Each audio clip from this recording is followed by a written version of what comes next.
Alrighty, welcome back everyone. We just took a quick look at what 2025 could look like for the Texas Longhorns. Obviously, the new sheriff in town is Arch Manning, and a lot of eyes, a lot of questions, a lot of different talk around that guy going into this upcoming season. And I don't know if he can do anything but win a national title and be a success. But at the end of the day, let's look at today's national title. Let's look at the one that's coming up next in a week from today on Monday. That just ridiculous that they play on a Monday, but at the end of the day, we do have an incredible matchup going on in Atlanta, Georgia, and a matchup that I don't think a lot of people picked to start this thing. Now, a lot of people did say that one of these two teams could win the national title, but I think people were a little bit skeptical of what Notre Dame could actually do among the elite teams in the country. Obviously, Ohio State had their fair share of questions coming off that Michigan loss, and that's kind of where I want to talk. There's a lot of different things to talk about as we go into this one. Obviously, a new head coach will win a national title. A team that got talked about in a lot of different ways will win a national title in this year, and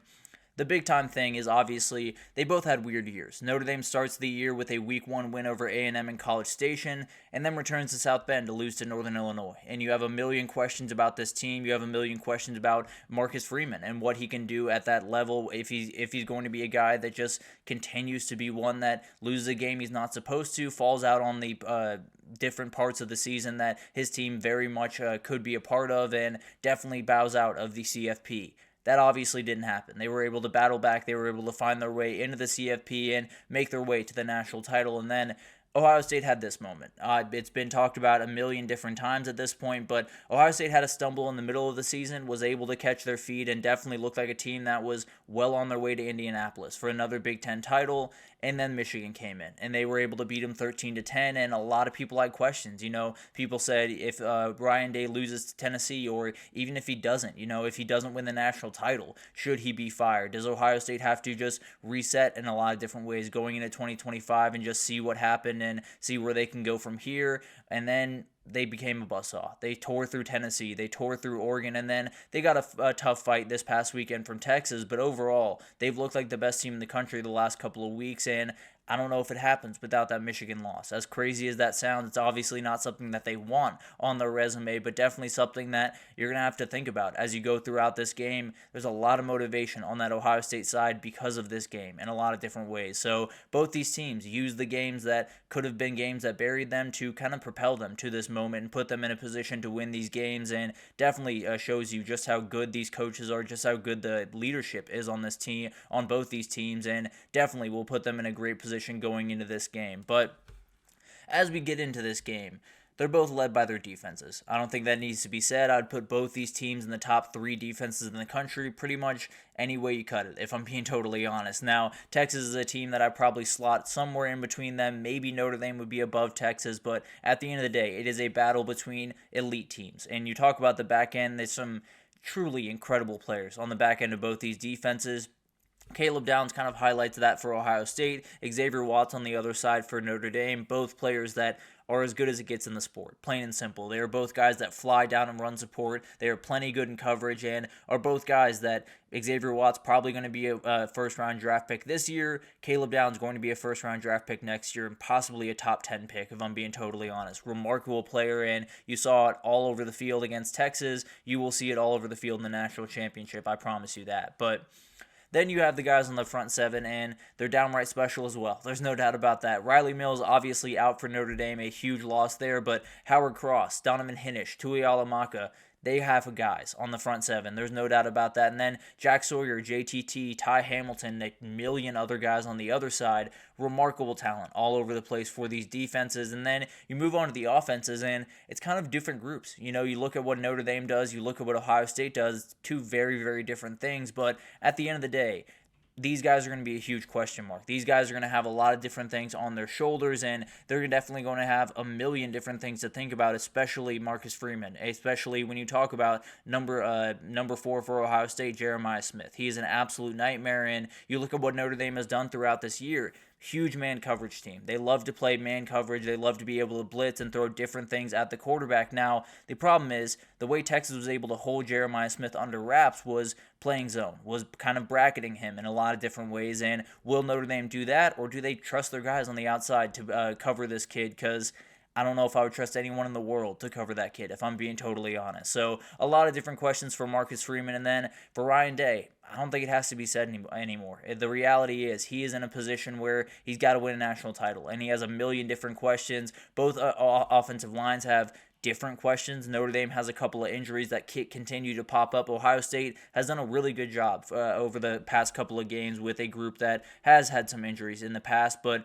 the reality is there's still questions there. There's still guys that have to step up in big-time moments, and there were moments in that Texas game, especially on the interior, where they really struggled. Texas defensive line really did control that game, kind of the same way that Ohio State's defensive line did, but overall, a lot of different things that these two guys are going to have to deal with, and a lot of different questions as they head into this one. But overall, I think, or excuse me, one more thing here, but the biggest thing that I want to talk about is in these coaching departments, and the play calling is going to be downright elite in this game. Frankly, I don't think you could find two better coaching staffs in the entire country if you tried. You have Chip Kelly against Al Golden, you have Mike Denbrock against Jim Knowles, you have Ryan Day against Marcus Freeman.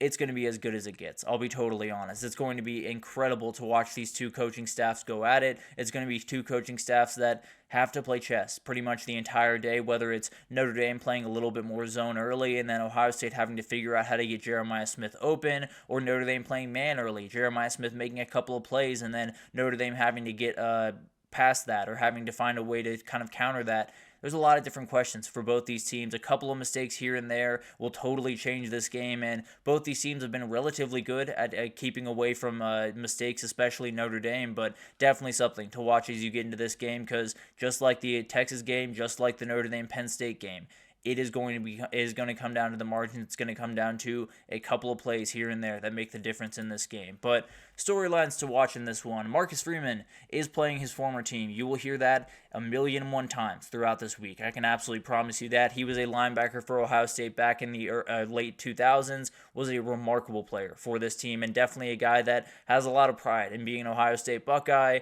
Obviously going to be a talking point going into this one. If you lose to a guy that was your coach, or was a player on your team, there's going to be a lot of questions, no doubt about that. And then Ryan Day's second shot at glory, the first time he played, 2019 LSU, and I don't think anyone blames him for not winning that game. Now you move forward to a game that you're the aggressor, that you're the favorite, that you're the team that definitely should win, and if you don't, a lot of people are going to still have questions. That's the reality of this season for Ohio State, that you got to win a national title. One way or the other, you have to find a way to win this game. And then transfer quarterbacks, leading veteran teams. You know, you look at these two guys, they've done an incredible job stepping into these two programs that are very, very big, very, very tough to step into, and they've become absolute leaders. They've been huge, huge players for this team. Not necessarily the most physically imposing guys in either respect, you know, don't have the biggest arms, don't necessarily have the most speed, but definitely make some plays with their legs. But the reality is they've elevated these teams because of their leadership. They've elevated these teams because of their stability in some tough moments, and they've played some really remarkable football throughout this year. So, and they're playing about as good as you've seen them play throughout this year in the last couple of games. So, going to be an incredible matchup between those two. A huge moment for Ryan Day, a moment for Marcus Freeman to kind of, I don't want to say get back at his old team, but get a win over his old team. And then it's going to be an incredible one. There's no doubt about that. These are two teams that have done an incredible job over the last couple of weeks to put them in a great position going forward. And there's going to be a lot of people talking about Notre Dame as if they don't have a shot in this game. They absolutely have a shot. Marcus Freeman's done an incredible job building up this team, and they're not going to hand you a lot, and they're going to make a lot of good plays on defense. For Ohio State, this is it. You found a way to get to this game after a devastating loss to Michigan. The reality is, you lose this game, not many people care about what you did. I'll be totally honest. That's the reality of being the Ohio State head coach, of being the Ohio State team, and it's going to be a huge battle for them. But you got two senior quarterbacks going for glory. You have two head coaches looking for their very first title. You have veteran defenders all over the place trying to get that last moment in the sun for their teams and really go off into the sunset. And Xavier Watts, a Jack Sawyer, as a champion for this for their program. But one more game in the college football season. It is Ohio State Notre Dame. It will go on in Atlanta, Georgia next Monday. Going to be an incredible game. Two weird seasons for these teams. Some bad losses in there, some great wins, and when it mattered most, they stepped up in a big-time way and have had some incredible wins the last couple of weeks. They're trying to get one more in the national title, and it is going to be an absolute battle down there in Atlanta. I can almost promise you that. Two teams that are very, very aggressive, especially from those back-end players, and they're going to fly down. They're going to hit them very aggressively.